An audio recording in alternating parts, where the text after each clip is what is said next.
If you're around my age and you were born between 1998 and 2003, you probably remember going outside with your friends when you were younger, knocking on doors, kicking the ball around, tripping, getting a scar on your knee.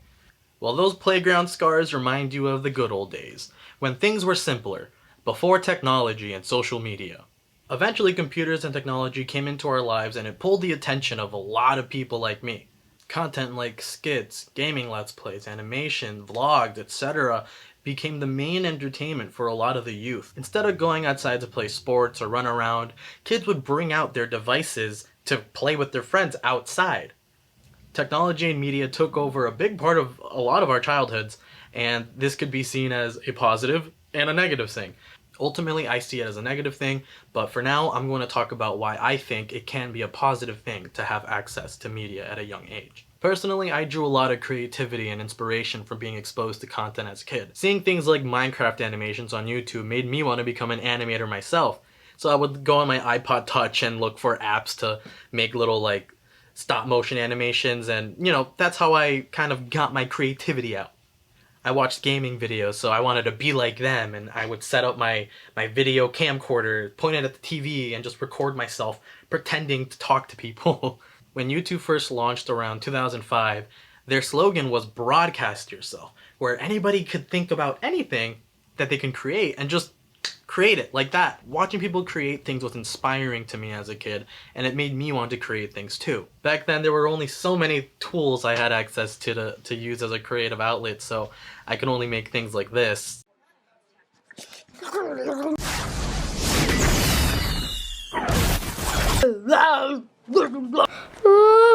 None of this has ever seen the light of day, and this is the first time I think I'm showing it to anybody other than my family, so you're welcome. This was the highest quality of content I could possibly make as a kid, and that's because I didn't have access to super powerful computers or smartphones. Today's a different story. 53% of children in the US have a smartphone by the time they're 11. The amount of creative potential and tools they have is insane. Anyone is capable of making a high quality video, and with the ability to learn on the internet through YouTube tutorials, anyone can just get better over time. A kid that starts making videos at the age of, say, 13 could be making professional grade videos before they even graduate high school.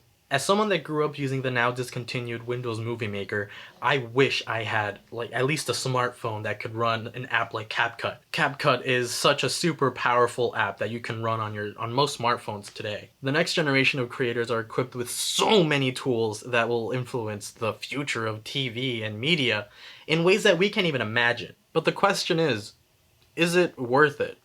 Like everything else in life, there are drawbacks. Drawbacks that are frankly outweighing the positives. As we already know, social media and media in general has a negative effect on mental health.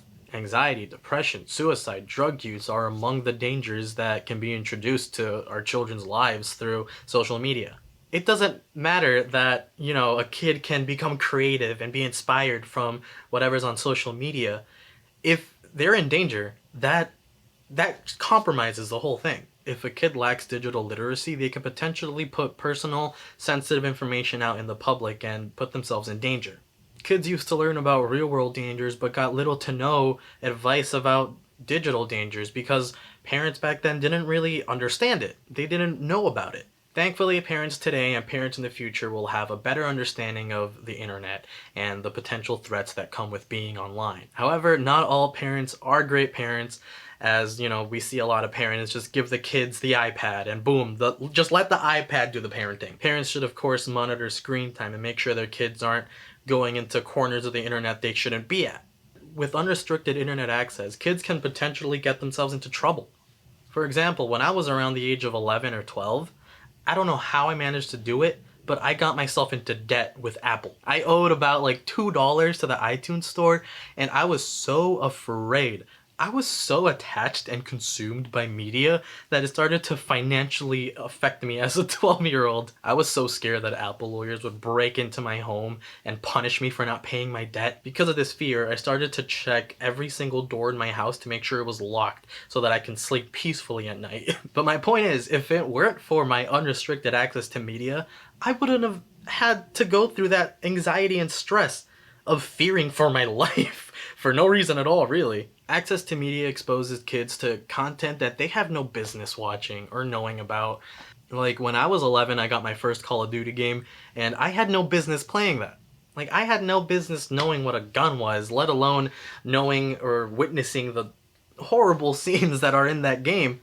And that's a huge issue. So many of my buddies back in like the 5th grade would talk about, oh, this and that, and Call of Duty, GTA.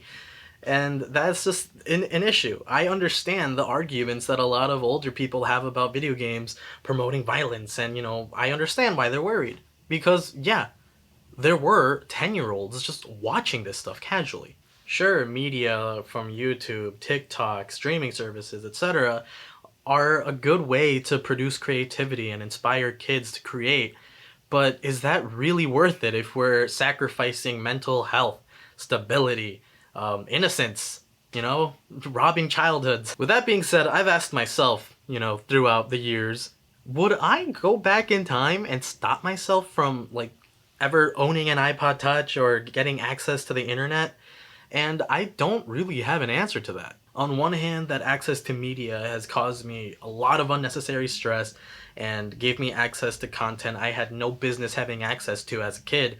But on the other hand, it made me realize that I can create things and that I enjoy it. So how do we allow the sharing of creative works and promoting creativity without putting anybody, especially our children, at harm's way? The future of media has to evolve with the safety of children as a priority, while allowing them to watch the things they enjoy and feel inspired by.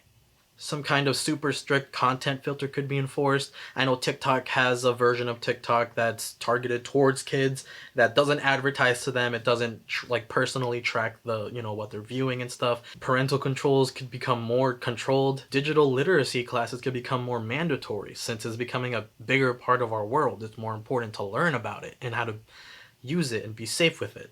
Who knows what the solution is? We live in a dystopian world, and the media definitely has a part in that. So hopefully the government can step up and do something for the sake of future generations. Yeah.